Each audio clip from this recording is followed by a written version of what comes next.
We've got a food plot in front of me here that droughted out during the summer. It was just such a dry summer, and this is up on a ridge.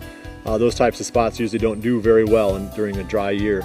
So we're going to go in there, get a soil test, talk about this whole process, why it's important, how to do it, and then we'll keep moving from there.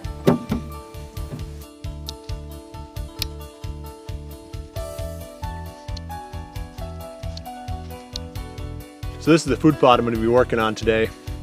It's about an acre in size, and you can see it's up on a ridge. Like I said, it was really susceptible to the dry conditions that we had this past summer. So we're going to come back and get a soil test here, figure out exactly where we're at, because we want to make sure that whatever we plant in here, that we've got the perfect soil composition for that plant so it can thrive. You know, plants are living organisms. You got to feed them in the same way that you have to feed a person or a mammal of any kind, or any kind of animal or fish. You've got to feed these food plots the correct amount of nutrients. So first step is trying to figure out exactly where do I want to get my soil test from. I'm only going to send in one sample from this food plot. So I don't want to do it in one spot, because you could hit a spot where whatever the conditions might have been, you know, maybe that area has more fertility than another part of the plot.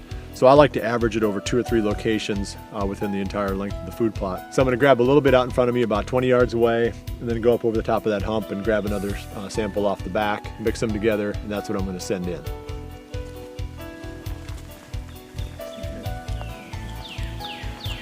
There's a couple different ways you can get your soil tests done. This is a kit that you can buy right straight from Frigid Forage. So if you go on the website, you can find the link and you can purchase the soil test kit.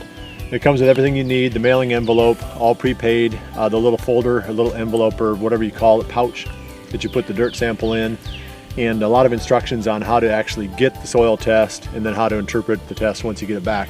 So this is a good product right here. It's not real expensive. It's real handy, something that you can do really quickly at home.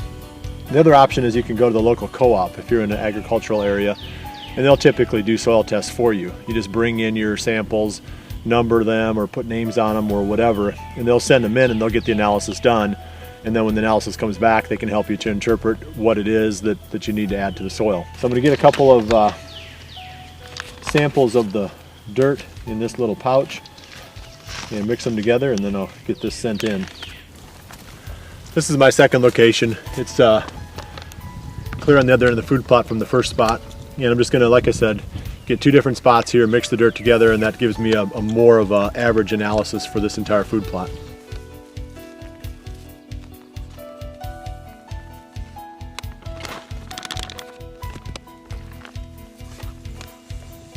One other thing that I want to talk about, since I'm in this little small wooded food plot, is the effect that leaves have on the soil. And this one's got a lot of small leaves on it. I've seen food plots before. If you look at it, it's in some spots it's completely covered with these little leaves, but I've seen food plots before where the leaves have drifted in, or they've settled in there where it's almost an inch deep of just leaves, especially in certain corners of it or whatever. And normally this is going to give you pretty decent P and K levels in your soils in these areas, but the leaves themselves tend to make the soil more acidic. So we'll talk a little bit about the pH level of the soil and why that's important.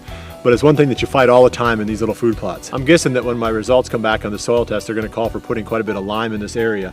And that's the main reason why, is because over the years there's been a lot of leaves in here, and that makes the soil more acidic. The pH level of the soil really determines how easily the plants can uptake the nutrients that are in the soil. You want to try to be in that neighborhood of about 6.5 to 7 for most of the things that you grow. And I'm going to guess just off the top of my head that this is going to come in at 6 or under 6 on pH, which means it's acidic, which means that anything that we plant here is not going to do real well, regardless of how much fertilizer that we put on it, because the plants just aren't going to be able to uptake that fertilizer that well because of the acidity of the soil.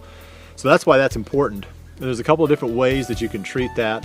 You can either use ag lime, which is just ground up limestone basically, and that does some other things to the soil too. It adds calcium and magnesium, which the plants also can utilize, but the main thing it does is it brings that pH level up. It sweetens the soil, if you want to call it that. And it takes a little bit of time, because this is basically a rock that has to disperse itself into the soil and kind of temper the acidity. So the other option is to use what's a little bit quicker approach but not as long lasting, and that's the pelletized lime. And this is something that's highly dissolvable. It works into the soil very quickly. and it's typically effective for about 1 year.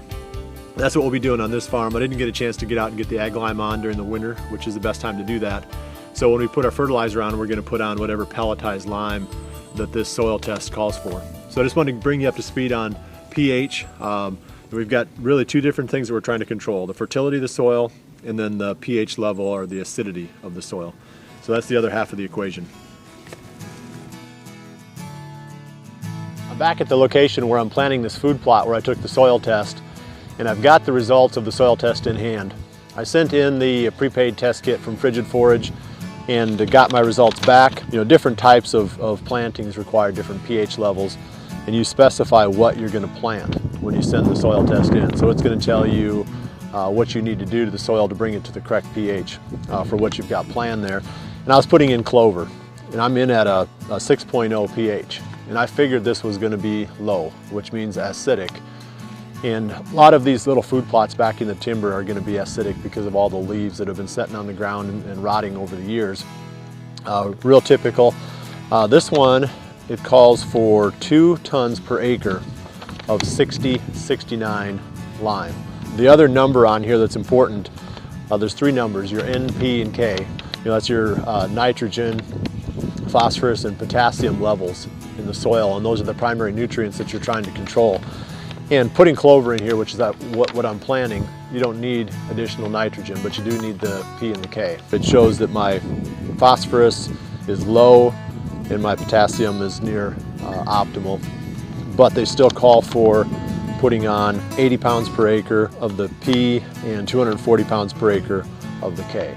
So it's all right here on the soil test report. And you just carry this with you when you go into the co-op, wherever you're buying your fertilizer or getting your lime contracted to apply. If you don't have a co-op in your area, you're going to have to go to a lawn and garden store or someplace like that, and it's going to get a little bit tougher. It's going to be a little bit longer process before you arrive at the exact blends or the exact mix of the products that they've got on hand that you need to apply.